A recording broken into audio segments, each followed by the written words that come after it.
It's hot, it's bright, it's sunny, but best of all, we're going racing all over again. Finally, the GT World Challenge, powered by AWS, the sprint part of the European Championship, kicks off at Misano, and qualifying is almost upon us. We have two 20-minute sessions starting in the next 5 minutes, and my name is Bruce Jones. I'm joined by John Watson. We're like horses coming out of the traps, ready for the new season. It's hot out there. Look, 38.5 degrees track temperature. And humidity, that's going to be the real killer today, John. It certainly is going to be a tough afternoon in an enclosed GT car, even though it's only going to be a 1 hour race. That's going to be later this evening.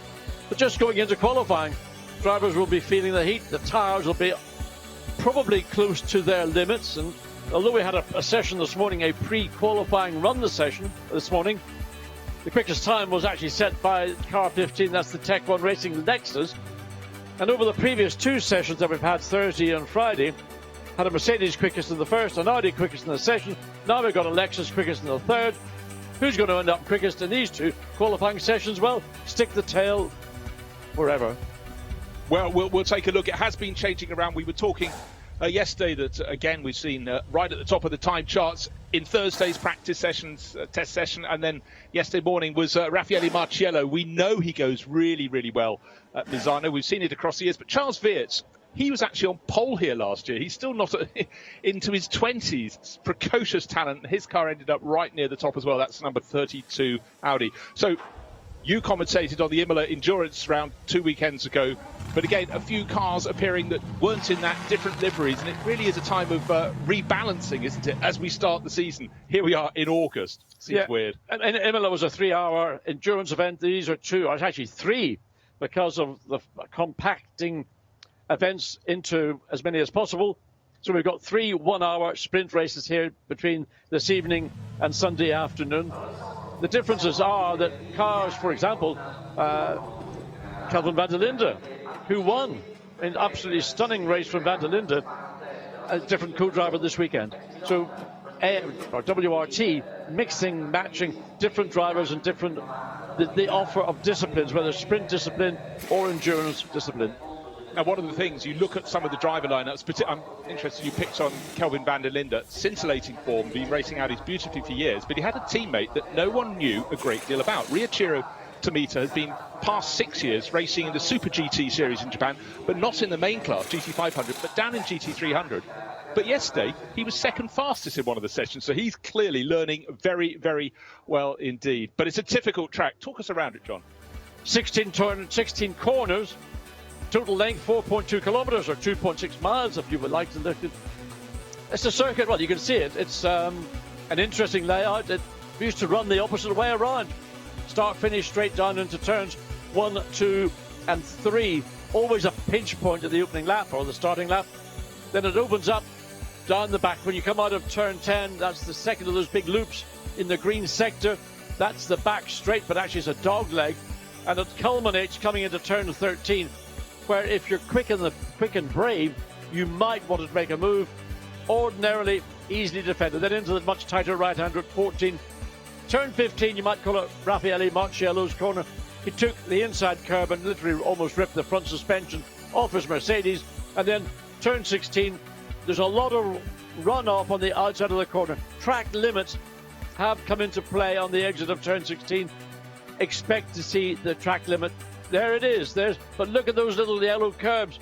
They are there to dissuade you from running wide. But judging by the black tire marks, it's not having very much effect. No, clearly not. And we have seen those being ripped up in previous years. They can start to damage the cars. It's tempting. You don't want to ruin your lap. You're on the final corner to keep on pushing through turn 16. But as a race steward, you'll just have your sights firmly set on that. And also, as you go down that kinked back straight you mentioned from turn 10 down towards turn 13 and 14, it's tempting to run a little deep into the bottom end of the corner down there at 13, but particularly in the heat of battle. But we'll get to that. Now we've got two 20-minute qualifying sessions. Let's just explain the process. Driver number 1 will go out of this session and they will define the grid formation for this afternoon's race. Driver number 2 will go in the next session. They will sort the grid order for race number 2, which is the first of our 2 tomorrow, and then driver 1 gets back in tomorrow morning to qualify for the third and final round. I mean, it's entertaining. It's for the first time we've had 3 sprint events in one weekend, as I mentioned, because of the effect of COVID-19. Events that were on the calendar have had to be adjusted, and to ensure that all the entrants get all the events that they were looking for, particularly in sprint. So they've been concertinaed into some of the remaining rounds. The consequence is, in sprint, you're going to get 3 rounds, 3 races in a weekend, as opposed to the usual 2. And the first of those, of course, is coming this evening. It's not going to be dark, but it's going into maybe dusk. It'll always be an interesting time. Whether it will require the use of headlights or not, I suspect it's probably just on the edge of darkness. And then on Sunday, those 2 races, which would normally be 1 race on Saturday evening, 1 race on Sunday, now we've got these 2 races. I mean, it really does ramp it up. The pressure, do not drop the ball at any point. And unfortunately, we've already lost one of our 23 runners, because one of 2 Top Sports WRT Mercedes, the one number 2 shared by Yusuf Pohaka and Oscar Tunyo, had a fire yesterday, and unfortunately that has had to scratch from the meeting.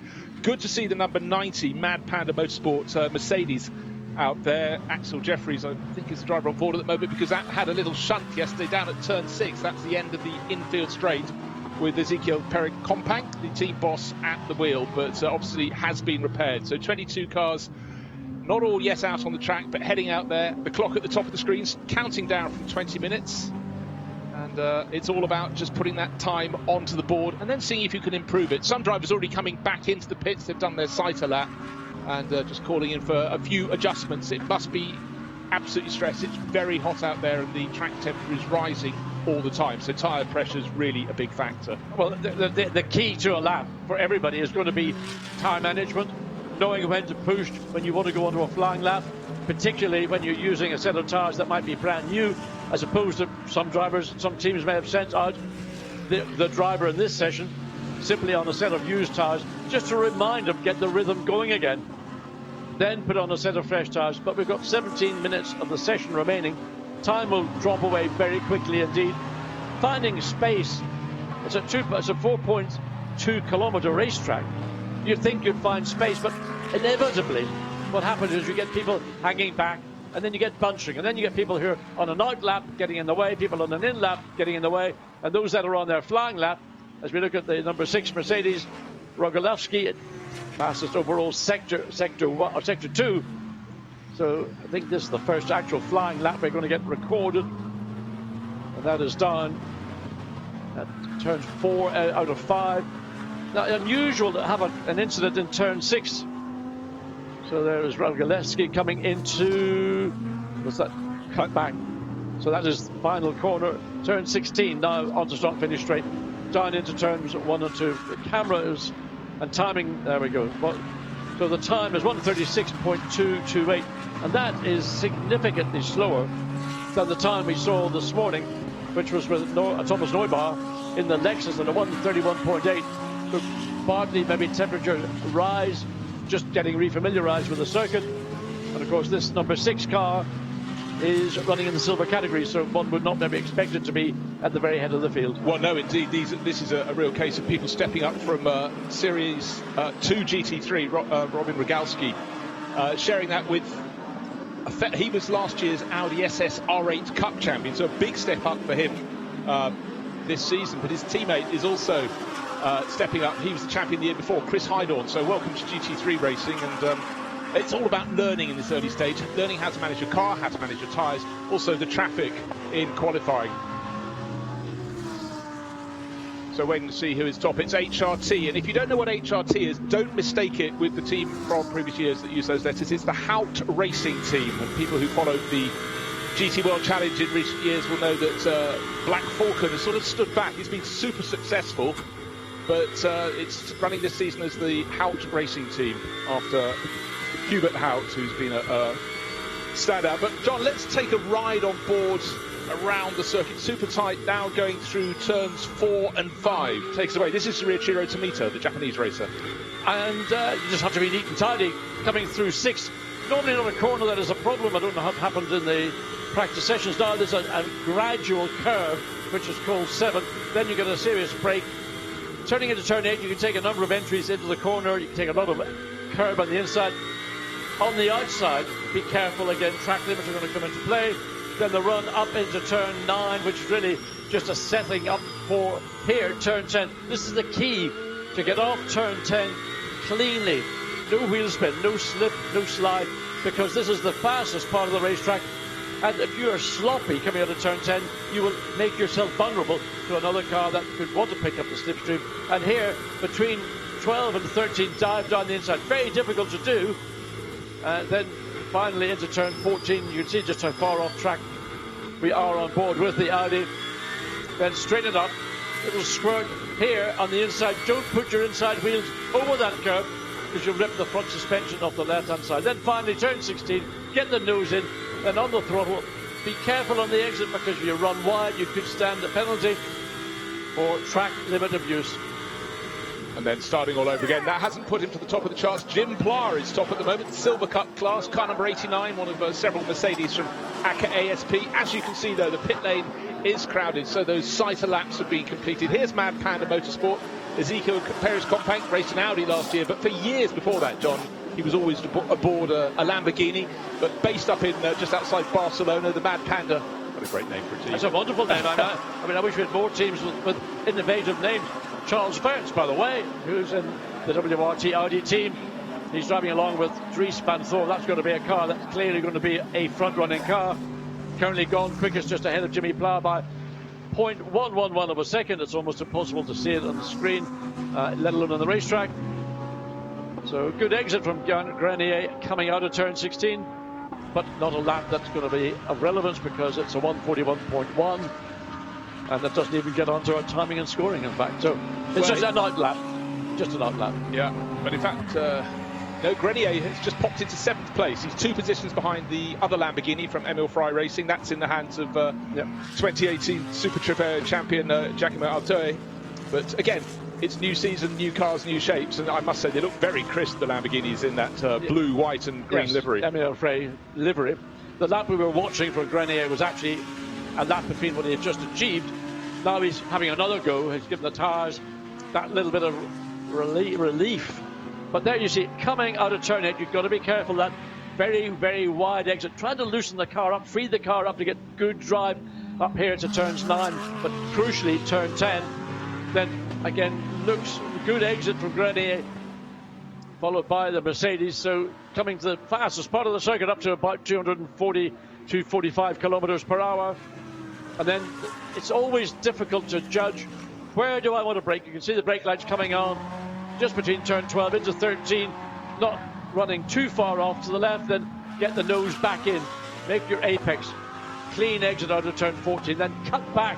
It's quite a quick or an abrupt cut back, but again, track limits, got to be careful. Then into the final turn 16, where you can carry good speed through the corner. That's about what I'd consider a clean and a fair in terms of track limit abuse or track limit. So it stays in 7th position. That last lap, 133.185, which in fact is his quickest lap so far. And just to understand there, through that final corner, turn 16, the left-hand set of wheels were still on the tarmac. That therefore counts as not exceeding track limits. Once they ride up over the curving, then I'm afraid 4 wheels over the edge and you're out. New crew this year, car number 33 for the Belgian Audi Club Team WRT, Yusuf Awega and Hamza Awega, 2 of 3 Awega racing brothers from Germany, stepping up from GT4. We've got quite a few people stepping up to the Sprint Cup this year, so they've got a lot to learn. But one person who didn't need any time to learn was the driver we're looking at now, Charles Weerts. Put it on pole last year, only 18 years old at the time, and came away with victory in the second race. He loves this circuit. But Charles Weerts don't run wide. You had all 4 wheels off the racetrack. Now, again, all 4 wheels off the racetrack. Is that going to see a time deleted? It looks a good lap in terms of pace, just the visual, but I don't know whether he's going to find himself being penalised for, on 2 occasions that we have seen, 132.8. And that was the fastest 3rd sector of all. That's the purple on the screen. Whether that time will be allowed to stand or whether it'll be reviewed, because certainly I could see 2 occasions, particularly between turns 12 and 13. Way off the racetrack. Yeah, well, you've got to push right to the edge, and he just went over beyond, and I'm sure that will be paid attention to. One thing I'm looking for at the moment is the pace of the Bentleys, and the best place the 2 cars from CMR, Classic and Modern Racing, all the way down in 12th position at the moment. So of the 6 makes, they've really got to get a move on. We've got Audi, Mercedes, Lamborghini filling the top 3 places. Don't expect so much of the Ferraris. There are two of them here on home ground at Misano, but they're not racing in the top class. They're both the AF Corsa car and the Sky Tempesta Racing Ferrari in the Prime class. They're further down the order. But right now, the Bentley's yet to show super strong pace here. Well, we did see that Jules Gounon, there he is. So that is Jules Gounon in 107. Yes, it is Jules Gounon, confirmed. So coming through turn 6, look again. Excuse me. Are you racing or are you going rally crossing? Coming through turn 15, way off. I'm going to have to stop banging on about this, because all I'm going to say is every car I see is abusing track limits. Down into turn 1. Take the curve on the inside. Be neat and tidy here, because you've got to get your apex there. And from this point on, etc. But watch the car coming from the left. That's the pit lane exit. And that has always been a contentious issue.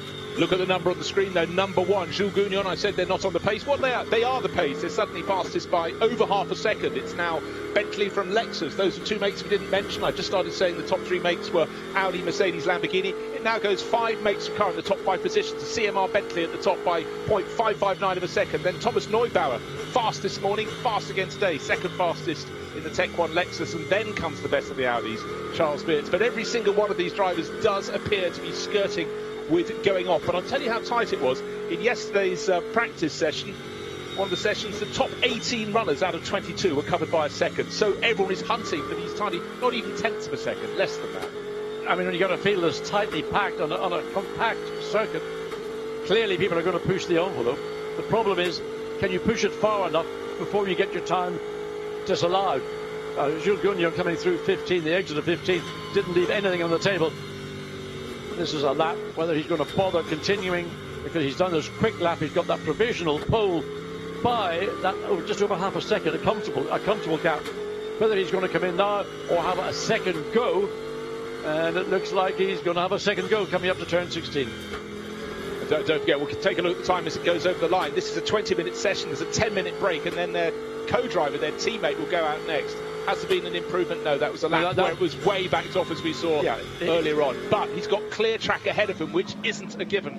Yeah, but he's got the clear track, but what he's got is a set of tyres, and I'm assuming he went on a new set of tyres that has done one hot flying lap, and he's got that provisional pole. He's done a cool lap to try and give the tyres some relief. He's going to go again, but the best of the tyre will be down by maybe a couple of tenths of a second. It just depends whether he can make up that loss of slight drop-off in tyre performance because of the usage, and make it up just simply by outstanding driving around the rest of the racetrack.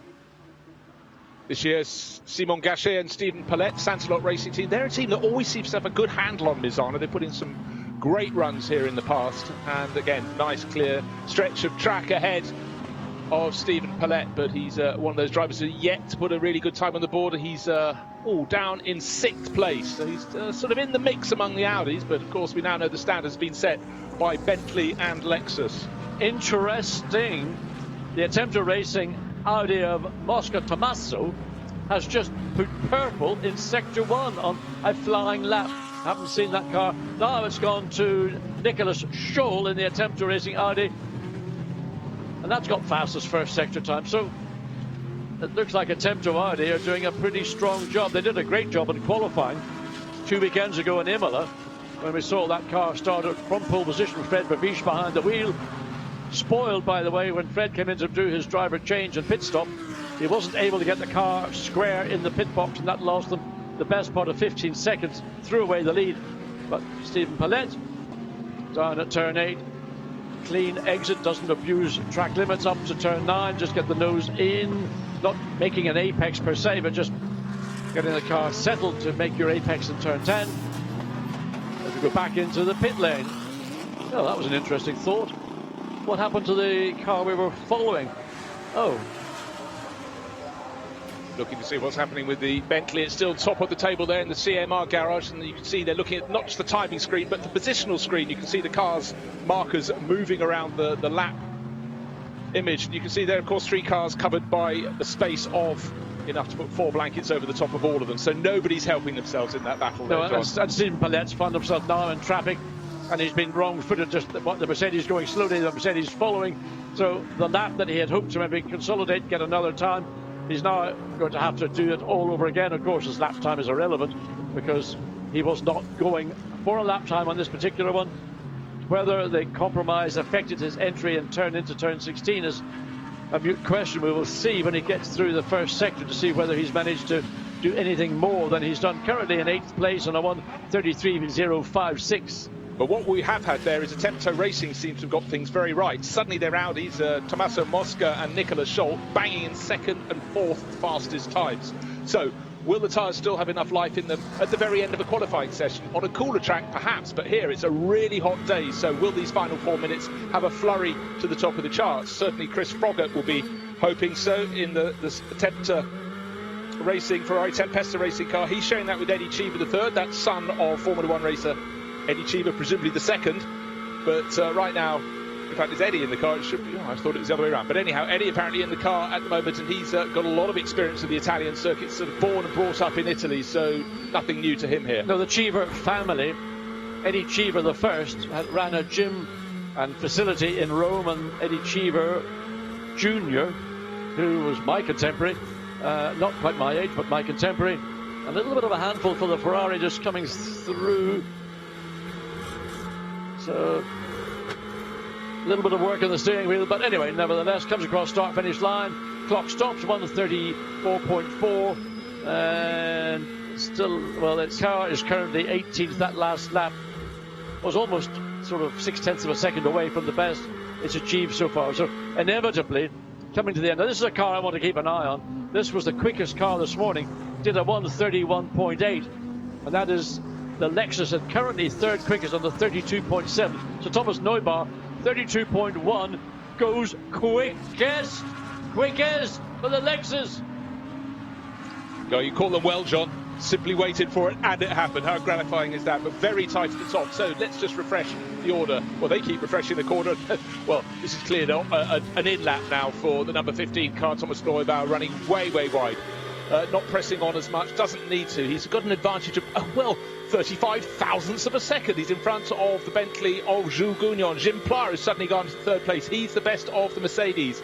Don't forget, he's running in the Silver Cup class, as indeed is Thomas Neubauer, the driver we're riding with now, who is quickest of the lot. The clock is counting down. 2 minutes out of 20 still remain. Charles Weerts has put in a decent time. Michael Grenier's gone up to 5th behind Weerts, so it's chopping and changing at the top, and then come the two Attempto Racing Audis. Don't forget, there are 2 Lamborghinis from MO Ferrari Racing. This is the 163 car, which I think is probably the faster of the two. Giacomo Alto at the moment down in 11th place. Will he improve with his lap? I'm sure he will. How good? Up to 5th he goes. So he goes ahead immediately of his teammate by 28 thousandths of a second. We're dealing not hundreds here, we're dealing thousands. I think MO Ferrari Racing would be very pleased indeed to have currently a provisional, with just under a minute or just over a minute to go, provisional lockout of the third row of the grid. And more importantly for them, ahead of the 2 Attempto Racing Audis who are directly behind them, and then the Belgian Racing WRT Audi in 8th. Lucas Stolz has dropped down. So what's changed? Something. Charles Weerts has now jumped up into third with a personal best in Sector 2. So WRT have now gotten ahead of one of the Lamborghinis. So good run for Charles Weerts, young, 18, 19, whatever. It's almost from sublime to the ridiculous, because Charles Weerts is very tall and slim, and Dries van Thor is very short and equally slim. But when they make a driver change, seat inserts, and it just adds a little more potential complexity when they make that pit stop. It does too, and quite often if you're the person who pays the piper, you get the seat where you want it, and your teammate has to have the insert, particularly if you're the taller driver. And for Charles Weerts, his father Yves was one of the founders with Vincent Voss of WRT. He's been around the team as a child and now as a racer. He's third fastest at the moment, fourth fastest. What's changed at the top? The order is Thomas Neubauer for Lexus, Jules Gounon for Bentley, Jim Pla for Mercedes.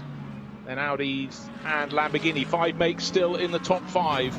And obviously Ferrari with Pro-Am runners are not so high up the chart. The fastest fall is 15. Yeah, 15 has been given a warning about track limit abuse. Likewise, through the field, a number of cars just coming up on our scoring. Last car, 14 and 89 track cancelled times, track limit. So 89, likewise, and that's the Jimmy Pla, the Mercedes. That was the lead Mercedes, and leading also in the Silver Cup. Sorry, I beg for second in the Silver Cup. So everybody right on the very edge, and the checkered flag. There is the 89, Jimmy Pla. So he has had a lap. I'm not sure which lap, whether it was his last one or one of the earlier laps. Anyway, it has been cancelled for track limit abuse. Yes, and a few others further down the charts might have had their times taken away. I know there was a flurry at the end because suddenly the second of the Emil Frey Lamborghinis is listed down in 11th place. There are going to be many more changes at the end. Look, you haven't seen so much of 88. Don't forget that's Timo Bogoslawski and Raffaele Marciello. It's the Russian driver on board at the moment, but this is a car that has been super strong in Marciello's hands so far through this Misano meeting. Don't forget 3 races, the first of which is this afternoon, 2 tomorrow. This is the first of today's 2 qualifying sessions. The second drivers in these cars are suited and booted in the pit lane, getting ready to go. It's a very short turnaround. Short turnaround, and assuming everybody's been very frugal with their tyre allocation, you would imagine that they, in the case of Jules Gounon, would have had a fresh set of rubber. Likewise, in qualifying 2, you'd imagine Raffaele Marciello will have a fresh set of rubber. So you got that Bentley. It is now on that front row, on the front row of the grid. Pole position taken by Thomas Neubaugh. We saw the Lexus 2 weekends ago at Imola. Looked exceptional, really impressive. The balance of the car, the way it could carry its speed through a corner. And it's been confirmed here once again that Lexus have got a very, very strong challenger. Well, for Tech 1 Racing, they will be very, very pleased indeed because 2 races in Italy, but 2 totally contrasting tracks. The opening endurance round 2 weekends ago at Imola with wet and dry weather conditions through the weekend, but it has actually been rain here midweek at Misano, but as you can see, it's a hot day and it's a dry circuit. But there, the Lexus at the top of the charts, Thomas Neubaugh putting the early marker down. Can his teammate Aurélien Panis make it 2 poles for this team? He'll be going out very soon indeed. Jules Gounon gave it a fantastic shot for Bentley to be second fastest. Just look at the gap, just 35 thousandths of a second. And Jim Pla, also like Neubaugh, running in the Silver Cup class, 3rd fastest in the car. He's shown with Chilean racer, new one to the championship, Benjamin Hites. So everybody went out and set a time. Slowest of all in the end was the ERC Sport entry, the Mercedes of Lee Mole. But look at his teammate, Phil Key. You see Phil on the chart and you think, Lamborghini. Of course. Not this weekend. He's doing this season the Sprint Cup with Lee, in a fellow British racer in a Mercedes. So adjustment, but no problem. But I suppose the talking point about that first session, not just the mix of cars at the top, but, John, track limits. We talked about it before they went out, but... Well, I mean, we called it. That was the Lexus, there was Gounon. These are the 2 cars that are on the front row of the grid. Now, whether this was their best lap, but we're certainly seeing in the Audi likewise, Mercedes just probably getting away with it. And there again, the Lexus getting all 4 wheels over that red and white demarcation line. Well, that one's almost ended up on the beach down at Catalonica. But that definitely is off track. I mean, so if you're going to run coming into turn 13, 14, be aware that you can carry the speed, but you may carry the penalty. What is interesting, Bruce, just looking at the front row of the grid, the 2 cars, the Lexus and the Bentley, have got 0.4 of a second advantage over the rest of the field. I mean, those 2 cars, by rights, are in a separate race from the remaining 18 or 20 cars. Yeah. Now, whether those times are going to be, says last lap, I mean, we're just looking, timing and scoring keeps changing. The messages keep rolling through. We can't keep up with them. Car 15 must respect track limits at turn 3. The car 15 is Thomas Neubaugh in the Lexus. Last lap car 14, no, it keeps coming. They've got to slow this information down. We can't keep up with it. Yeah, no, they will all have been warned and they will all see what they can get away with. But certainly for now, it's the Tech 1 Lexus on pole position. This car, the number 4 Hout Racing team, the HRT Mercedes, lost an engine on Thursday, ran a new one in yesterday. All so appears to be fine. Was it lost in transit, or where did No, it had an engine failure of some sort, so it had to replace. Not lost, as in not I can't find it. Oh, I thought luckily. Maybe. You know, I mean, you don't leave anything sitting. No, well, possibly not. But one thing I need to point out: if you looked in the garages, far fewer people this weekend. COVID-19 precautions have been taken. 12 people per car entered are allowed, maximum. That includes the drivers, so you can imagine it's a skeletal crew. Indeed it is. So we're racing again, and that is the massive triumph. Absolutely. The fact is that we have now got motor racing, live motor racing. We had sim racing earlier in the season to supplement the races that we had to basically just cancel because of COVID-19. So now we're back, literally in every sense, back at the races and looking forward. I'm just wondering, will these lead times, the provisional front row of the grid times, will they be allowed to stand? Or we saw back through those track limit abuses, particularly in 12, 13, whether that has a bearing in any of the times for that provisional front row. Yes, I fear we might have a little bit of adjustment, but actually the fact that those two cars ended up 0.4 of a second clear of the rest, that hasn't been shown in practice. We've seen cars going to the top, but only by the odd 1/10 of a second, or not even that. So that has really, really laid the markers down. I'm just looking to see, because the sector times keep rotating. They don't show, we're not being shown the best sector times for any of the cars in any particular. So I don't know whether they're making up all that differential, that 0.4 of a second, in that final sector, or whether it's around the entire lap. Well, again, this quick change around 10 minutes after the checkered flag fell at the end of the first qualifying session. The lights will go green at the end of the pit lane for qualifying session number 2 to be crossed over. That's Chris Hydorn, the remaining WRT, TalkSport WRT Mercedes out there. The sister car, unfortunately, had a fire yesterday and is not continuing in the meeting. And this is the car, the bright red number 6, driven by the two drivers stepping up from the Audi R8 SS Cup. So they're having to learn very quickly indeed. So they'll be hot under the collar because it's hot in the car, but hot under the collar because they've got a lot to consider. I mean, one might say that the car that they're in, the Mercedes, is generally considered to be the most user-friendly, certainly for those that are stepping up from a lower level of performance into a GT car with a high consideration. The downforce, the braking, the overall performance. And there we're looking at car 18. Phil Keane will be behind the wheel. I'm just delighted to see Phil Keane stepping out of a Lamborghini, which he's built his career on, and a very successful career at that, into another manufacturer. And I really would love to know what Phil's thoughts are, having experienced a mid-engine, front-engine GT car, which is, I consider, very user-friendly, over the Lamborghini Huracan, which is mid-engine, rear-engine, which is fantastic. I mean, we know the success Lamborghini have enjoyed, but probably on that slightly more knife edge of the level of you have it in control or you haven't. There's no sort of cushion before you might end up finding yourself off track. Well, having watched Phil also competing in historic racing over the years at events like the Goodwood Revival, it doesn't really matter what you put him in. He's just really stupendously quick and a great racer. But he's going to be fighting from further down the grid necessarily this weekend than he'd be used to. I think Phil could race some of those races at Goodwood in reverse gear and still beat some of the competitors. I say that respectfully, because Phil is a quality driver who has got the capacity to jump out of a contemporary GT car into a 50s, let's say, listed Jaguar or other cars of that era, where you steer the car initially with the steering wheel, and then you balance the car with the throttle pedal, the slip angle, as we sit and look and wait for the lights to go green for this session to get underway. And we're looking at Mauro Engel behind the wheel of that HRT.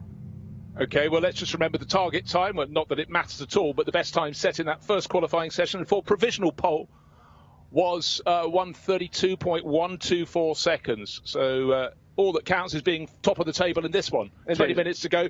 Mauro Engel, super strong over the last handful of years in GT3 racing, and he's been racing with his team a lot already this season because he's been competing in various rounds of the Nürburgring Langstrecken series on the full Nordschleife at 150 cars, including Renault Clios. Here he's in one class of racing, a much smaller track, but he's just forming a really strong pairing with Luca Stolz. Well, they've been a great lineup for a number of years. Unfortunately, in Imola, on the opening lap into Tamburello chicane, he got hip and shouldered out onto the gravel and lost. I mean, he was starting, I think, in the second or third row of the grid, lost all that benefit and never really managed to get it to claw it back.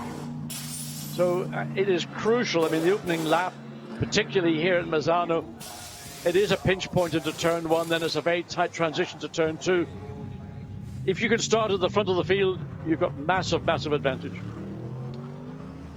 The clock has already started counting down from 20 minutes. That's all they have. They'd have found out certain conditions imparted to them by their teammate, but not too much. They've got to use this outlap to really get a feel and also decide how much they want to abuse the curbing on the outside, because the quickest two cars in first qualifying, certainly the Tech 1 Racing Lexus and one of the two CMR Bentleys, that's the green one with the Jules Gounon on board, were certainly out beyond the edge at certain points. That's for the officials to look at, but it did give them 0.4 of a second of an advantage over the best of the rest, so maybe that's what you need to do. Well, I'm assuming that that's where they gained a significant amount of that 0.4 of a second from. But you need to go back and analyse every lap and every sector of every lap to come to that conclusion. And if that's going to happen, then it's not inconceivable that we might see a revised grid for the first race that will take place late afternoon, early evening in Misano, just in time for everybody to get back down into the town of Cattolica and go out and have a cracking evening. Of course, socially distanced. Well, it goes without saying, John. We will wait and see. But right now it's 20 minutes. Well, in fact, it's counting down to 18.5 minutes. This is Chris Hydorn stepping up from the Audi SS R8 Cup, and I think probably one of the better chassis to do it in. Certainly the Mercedes seems always a very nicely balanced looking car, and I think that's exactly what you need, particularly with all the twists and turns around the Misano lap. It is what I describe as the perfect turnkey GT3. Buy it today, take it to the track and race it tomorrow. Couldn't get anything better. It also sounds truly magnificent. I just always love the rumble of the Mercedes. But it's what counts on the stopwatch. That's what really you don't want to do, is get tucked in behind another car right now. It's rather interfering there for Chris Hydorn. Needs to make himself a little bit of space, drop back, hang back a bit there. Just watching Hydorn, and a couple of corners on this effectively first flying lap, appears to take a lot of the inside of some of the, or certainly on two corners I've noticed, more than I've noticed others doing so. And he did it coming up into turns 3 and 4, and he did it just on the conclusion of his out lap as well. So it's something to keep an eye on, because normally track limit abuse is on the exit of a corner, but Hydorn appeared to be taking quite a significant amount of the inside. I think it was turn 16 before he went on to this flying lap. So 24.8. That's the time, 36.5 in that second sector. Obviously, green, personal best. It's his first flying lap down into these, well, turns 12, 13, where we've seen so much abuse. Now exits out of 14, cut back. Again, you see, doing the very same thing again, running way on the entry, over getting two wheels well over the, what I'd call the demarcation line. So Hydorn's going to come across to complete his first flying lap, 1:34.9. Yeah, just waiting for those first times to really start to filter in. Of course, as I said, 1 minute 32.1 seconds is the pole time for race number 1, provisional pole. I'm stressing that point at the moment, but Lexus at the top in that chart. So can Aurélien Panis take it over from Thomas Neubauer and match his feet? But it's early days in this qualifying session just now. New team, Talksport WRT, dipped the toe in the water last year. Should have had two cars here. Unfortunately, one has had an engine problem and a fire within in the car. But they will be back for the future rounds. And just worth stressing again, John, the first time 3 races at a sprint round of the GT World Challenge, and at the next meeting, Magny-Cours, in the middle of September, they'll have 2 races as per normal. Then Zandvoort 2 weeks later on the Dutch coast. But get into October for the final round, hopefully at Barcelona. The Circuit de Catalunya will also have 3 races. And for the teams, they'll learn the format this weekend, and hopefully if they have any glitches in the way they run it and the way they get ready for the 3-race format, they will have them ironed out by the end of the season. But it's a learning process for everyone involved. Yeah, and personally I'm delighted that we've got 3 rounds, because we're compensating for what would have been a loss with Raffaele Marcello. Now there is the man through turn 8. One would say is the go-to man in a Mercedes AMG GT3. So watch, this waiting for sector times to appear for the Italian there on the screen. So we still have not seen a sector time that I'm aware of for Raffaele Marcello. Comes down into turn 12, then into 13. If anybody's going to run wide, it's going to be Raffaele Marcello, but he keeps the car actually pretty much within the confines, both on the entry and on the exit out of turn 12 into 13, now 14. So I'm assuming this is an out lap rather than a flying lap for the tall and rather slender Italian. It was there at turn 15. He took the left front suspension, virtually plucked it out of the front, the corner. So now, I'm assuming this is where Raffaele Marcello is going to start doing his early afternoon's work. He's got a bit more work in the evening.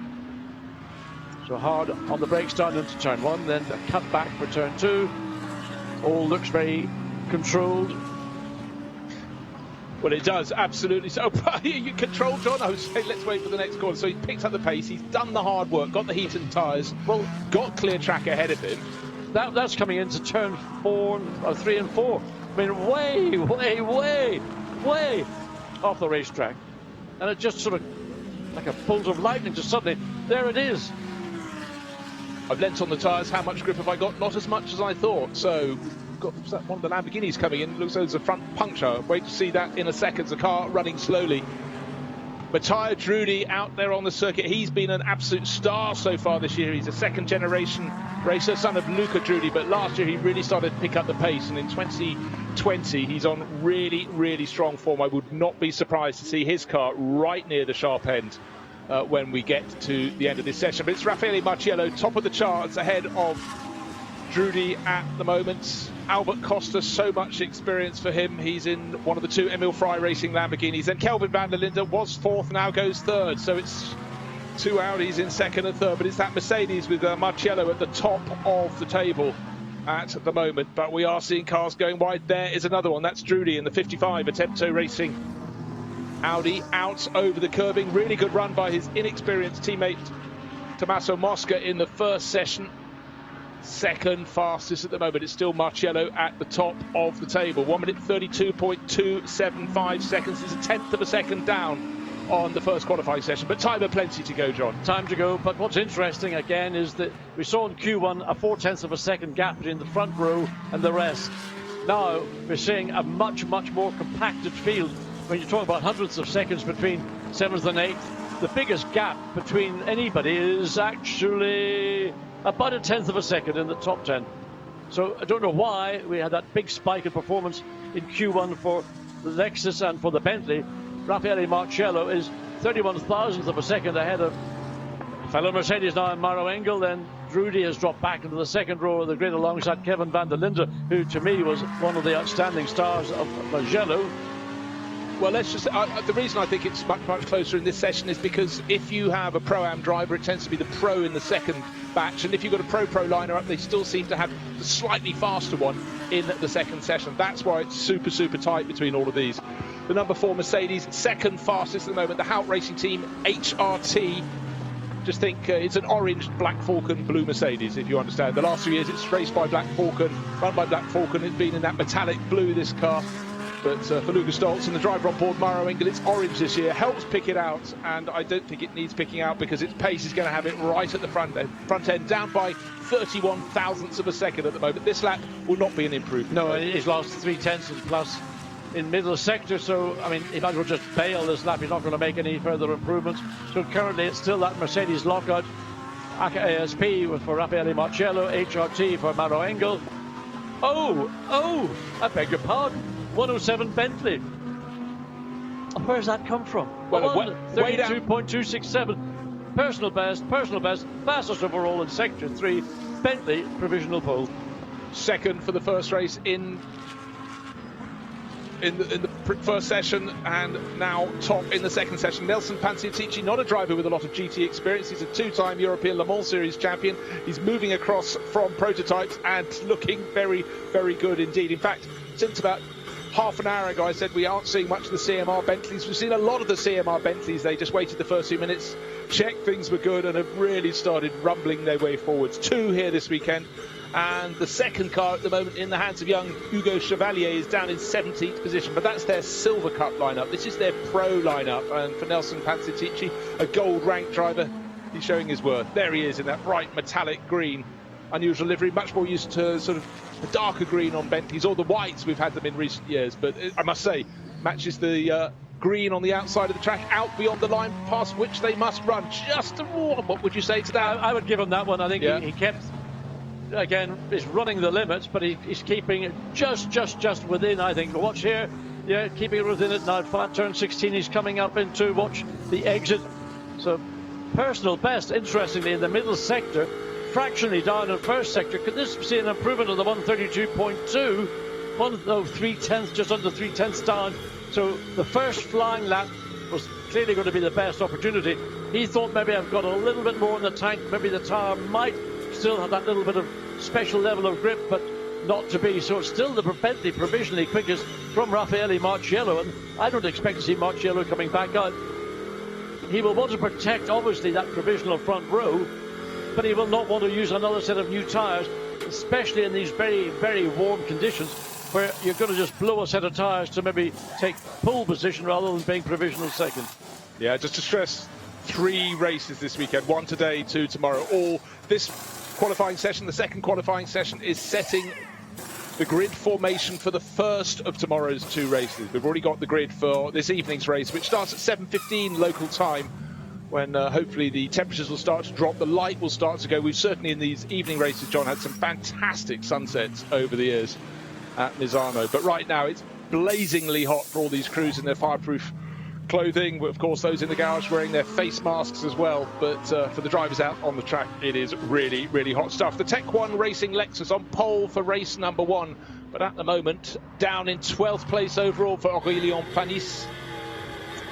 I mean, again, Aurélien was an impressive performer at Imola.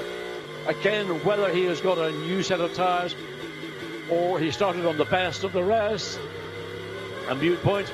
There we are through turns 3, turns 4. You can see how wide you can run between the 2 corners just to keep that nice, called constant arc. Now out of turn 6 through the curve of 7. Cars getting, car 25, that's Christopher Haase, has been asked to respect track limits. Car 93 likewise, that's Eddie Cheever III, being warned of track limits, different parts of the racetrack, but being warned of track limit abuse. So what can Panis? Not a quick lap this particular time. You can see he's hardly using any of the racetrack at all. You hear the thunder of that beast. It does make a great sound, doesn't it? You just heard John mentioning Eddie Cheever. He was theoretically out in the first qualifying session. It should have been Chris Froggatt. It clearly was. Eddie is the number 2 driver, so he's in this number 2 qualifying session. But pushing on, Panis more than a little bit of rumble. It looked to me like he'd backed out of it, but he backed out of it by going 0.3 of a second better. So the visual effect, I mean, he wasn't using anywhere near as much of the racetrack that others have been doing. Into turn 15, that little kink to the left, sprints up to the pit lane, and he's coming in. So he's decided, I'm not going to do any more on this particular run. He might want to go out again, just under 7 minutes remaining. So it just really is dependent on where they have ended up. So Aurélien Panis they are down in 13th. It's a Silver Cup car. So while they would love to be at the front of the grid, they're in a battle, and they currently are second quickest in that Silver Cup. Simon Gachet in the Santalok Audi, currently 11th quickest, is the lead Silver car. Yeah, and looking at the Pro-Am class, we've got Dominic Baumann. There he is in the Richard Mille sponsored Mercedes at the top of the chart, sharing with Valentin Pierberg, long-time SPS Automotive Performance racer, and they are in 10th overall and going faster around this lap. The next target, just 40 thousandths ahead of them, is no less a driver than Frederick Vervies, a driver who knows almost more than anybody else at the very top level of Audi racing. So this is a really good run by Baumann. Car looks great, that metallic livery, certainly the sun glinting off it, and anything you can glint away from the car is a good thing in these hot conditions at Misano, a circuit that precious, even the straight isn't straight, and even the straight won't let you relax. It's such a hard lap. Matteo Drudi, in the meantime, currently 6th quickest attempt to Audi racing, fastest overall sector time in Sector 2. So while we're watching Dominic Baumann in the Mercedes coming up to the completion of a lap, which is not a flying lap, you can see the pace is way, way down. The car that is flying was Matteo Drudi. It's now Christopher Haase in the Santalok Audi. He's grabbed fastest overall in Sector 2 with a 35.3. So 2 Audis in the middle sector have gone fastest overall within a space of a couple of minutes. Well, clearly good work in the pits as well to get those cars sorted so the drivers can go out there and deliver. So just to refresh, Christopher Haase now top of the charts ahead of Matteo Drudi. John called that perfectly. The Santalok Racing team has the bragging rights. Attempto Racing from Matteo Drudi. Well, they're 0.3 of a second. No, Raffaele Marciello's quickest now. Of course he is. I blinked for a second. It changed. So here we are getting to the sharp end of this second 20-minute qualifying session. and suddenly it's the 88 Mercedes from Acura ASP on pole by 0.3 of a second. Matteo Drudi just 17 thousandths down on fellow Audi racer Christopher Haase. There is Haase, the yellow flanks on that white Audi, and really going well here for Santalot Racing. But Raffaele Marciello's reinvented, has moved the target forward. 1 minute 31.8 seconds. It's quick. Christopher Haase has had a warning a few minutes ago about track limit abuses, so he needs to bear that in mind. He's going to be under observation. Doesn't need to blow what would be a really good lap. Coming to the end of it out of turn 10, coming down this sort of slightly dogleg straight here at Misano into turn 12 and 13, and that's where at the conclusion of a lap it's so tempting to just let the car float out, and then you end up with four wheels off the racetrack. Now here's the point in the racetrack, you need to keep an eye on it. That looks pretty good. Well, here's the car we need to watch, John, because Maro Engel has just banged in the fastest first sector of anyone. He's improved on his second sector time, so maybe the orange Mercedes will be the one at the top of the charts when this 20-minute qualifying session comes to an end. Nice and neat and tidy. You can see how easy it is to run wide. Yeah, we think that's all right. That's fine. That's well within anything that would be acceptable. And again, pretty much there out of turn 14, then cuts back. So what can Maro Engel do? Again, just on the limit, but acceptable. Final turn. Turn 16. Get the nose in, get the power on, good, clean drive. So has this taken Maro Engel from 5th to 1st at the end of this lap? No, to 2nd. Just waiting. Sorry, he's missed out by 0.244 of a second, and even faster early on that, Albert Costa. Exactly. Just looking down the Lamborghini ML Freire Racing, all of a sudden currently in 9th, fastest sector 1, personal best sector 2. On board, watch. Oh, be careful, be careful. The Lamborghinis need to get a move on because they're not featuring at the top end of the charts as yet, but this is the shot being fired by the Spaniard. Costa really pushing wide, coming up towards the very end of it all. Target time 1 minute 31.841 seconds, not wide but not too wide through that final corner. Is this enough to go to pole? I'm sure it isn't. No, it isn't. I didn't think it was going to be quite there, but I didn't think it was going to be 4th. That last sector, very disappointing. But Kelvin van der Linde found time. He's gone 2nd quickest. He's now split that Mercedes duo. So it's now Raffaele Marciello and Kelvin van der Linde. That's the provisional front row of the grid. What made me doubt Costa is just the body language of the final couple of sequences. And where's the fast time? Dries van Tor has been given the wake-up call, and he's just banged in the fastest middle sector. He's down in 8th, and here he comes. This is a car that's really highly rated this weekend. The number 32 Audi from Belgian Audi Club, Team WRT. Won here last year with the same teammate, with Charles Weerts, who actually took pole for the first of last year's 2 races. This year, of course, 3 races. And will that Audi go to the top? No, it goes into 2nd place. Missed by 0.135 of a second. So Marciello is hanging on. Under 2 minutes remain. The Audi we're looking at is not Dries van Thor. Unfortunately, Dries van Thor's time was completed. This is the sister car. This is the car that's running in... Where are we? Oh, certainly it's not. Dries van Thor's time has been completed. Okay, so this is Kelvin van der Linde, who is 3rd quickest. Now we've got just a quarter of a second covering the top 3 runners. Car 31 is indeed Kelvin's car, the South African sharing with Ryoichiro Tomita, who's been very impressive. The Japanese driver, new to racing in Europe and making a fantastic fist of it. But right now, it's a Mercedes at the top of the charts. Doesn't look like an improvement coming this time from Kelvin van der Linde. No, those 2 orange times mean he's backed off. But 1 minute to go, John. Yeah, but Bruce, that time we were expecting from Dries van Thor has been cancelled for track limit abuse. So that's why I'm looking down time. But where's Dries van Thor? He should have been in the top 2. This time has been deleted. So Dries van Thor down on the 4th row of the grid. He's done a personal best in sector 1, but nothing of any consequence in sector 2. So we got 38 seconds. He needs to complete this lap before he comes across start-finish line. There is Dries van Thor, and the clock is ticking down. I think he's just about going to get across start-finish line before the flag comes out. This is going to be, well, you know what I'm going to say, but I can't say it on television. It's going to be all or nothing. That's the more polite way to say it.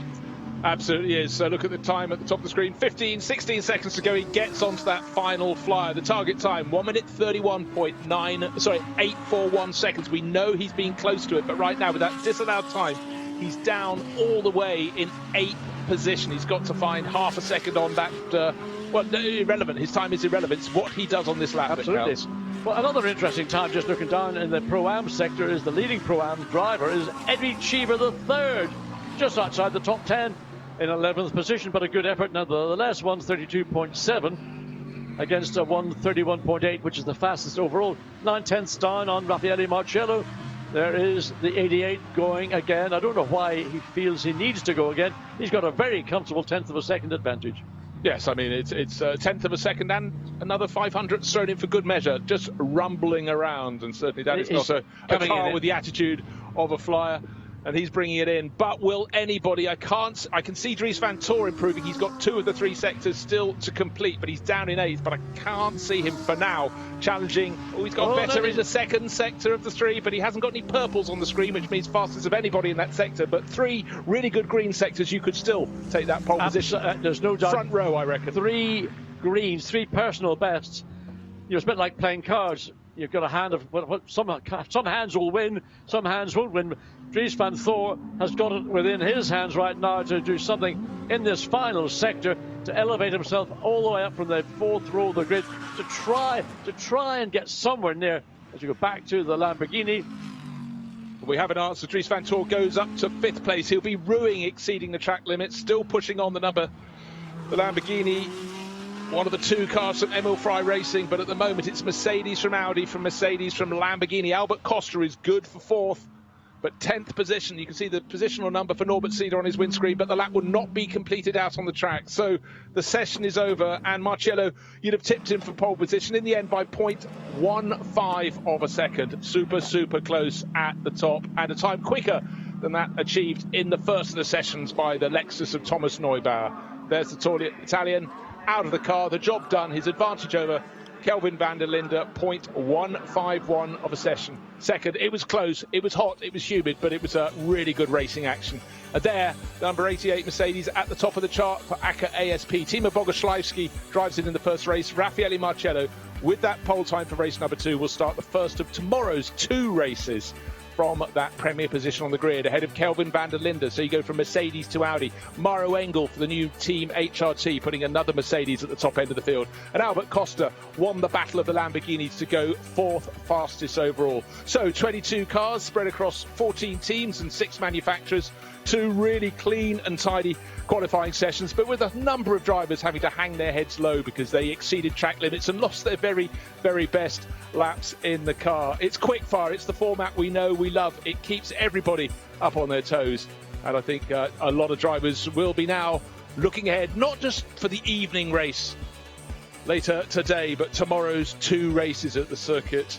Marco Simoncelli at Misano, lovely backdrop, but it's a hot, humid office for the drivers out there in their cars. A little bit of a post-qualifying weighing there for the pole man, Raffaele Marcello. He's been super strong in testing, in official practice earlier today and through yesterday. And when he needed to deliver, he did what he needed to do. And in the end, actually, by standards of Misano, quite a big advantage, 0.15 of a second. It's that close around here. The thing I like about Raffaele Marcello, first of all, he's a very laconic guy. I mean, he epitomizes Joe Cool. When he steps out of the car, But when he's in the car, he is a racer. And what he did here today was he used the strength he has as a driver, the strength that the Mercedes has got, and used that set of tyres, because he would have been undoubtedly on a fresh or a new set of tyres. He knew he had to do it in one lap, and he had to do it without abusing track limits. And we saw Dries van Tor, somebody who was going to challenge that provisional pole, but that lap was a deleted lap. So there is the 2 Mercedes drivers, Maro Engel and Raffaele Marcello. Yeah, it's all dead cool. Look at that. Yeah, let's go and have a bowl of pasta. Well, they're 2 drivers absolutely the top of their craft in a Mercedes AMG. They clock up a considerable number of races, but really the cool guy is the guy who has the fastest time, the guy called Raffaele Marcello. And we're going to catch up with him in the pits very soon indeed. Gemma Scott will be down there looking to grab the tall Italian for an interview. But a job well done. But it was demonstrably smooth from Raffaele. He knows what he has to do in these Mercedes. He's been racing them for a handful of years now after he moved across to GT racing from single-seaters, and really had just taken to them like a duck to water. But let's go down and find out from the man himself, Raffaele Marcello, down in the pits with Gemma. Raffaele, that's exactly what you wanted to do out there in that performance. It was tight. The top 3 were very, very close indeed, but you certainly put on exactly the show you needed to. Yeah, I mean, we had always a good career in Misano, so we did our job, and yeah, we have a good position for race 2. We have to try to improve with Timur, my teammate, because he's quite struggling. So I think if we want to fight for the championship, we have to try to make him faster during the season. So we have to work, and we will see. And certainly the start is going to be absolutely crucial, hoping it's a little less fraught than the last one we saw in Imola. Yeah, I mean, for me, Imola was quite clean because from P3 it was quite nice in front, and I mean, when you are in front in the first row, it's easier than behind. So we'll see. Thank you very much. Well done. Thank you. He epitomizes laconicness. I mean, how do you get him to say anything other than he's minimalist? Everything is minimalist. Just drag it out of him. But he's a racer. And look at the breeze. Actually, we didn't pick that breeze up as we are now doing. You can see it's a very strong wind blowing. I'd like to know which direction, whether that's into their face on the straight or in their tail in the straight. Certainly that'll have a small bearing on what everybody was having to deal with on track in these last 2 qualifying sessions. Well, certainly for the crews around the circuit, a bit of breeze would be a welcome thing. But it was quick fire. Let's take a look at the highlights of the 2 qualifying sessions. It was all about getting out on the track and putting in a time, about not getting caught up in traffic. And certainly for HRT, new livery this season for the Hout Racing team. And for some of those behind, like the Attempter Racing Audi there, it was about trying to stay within the margins of the circuit. Not everybody managed it, and certainly some drivers had their times taken away. But in that first qualifying session, Jules Gounon in the 107 Bentley was out very wide indeed, as was the Tech 1 Racing Lexus, but they ended up first and second, or more to the point, second and first. The Lexus ending up at the top of the charts. Then it was the turn of their teammates, and Raffaele Marciello went out very early in the ACA 88 Mercedes and needed to put in a quick lap. He did precisely that with a minimum of fuss. There was a late charge from Maro Engel, but at the end, it was the 88 Mercedes, fastest of all.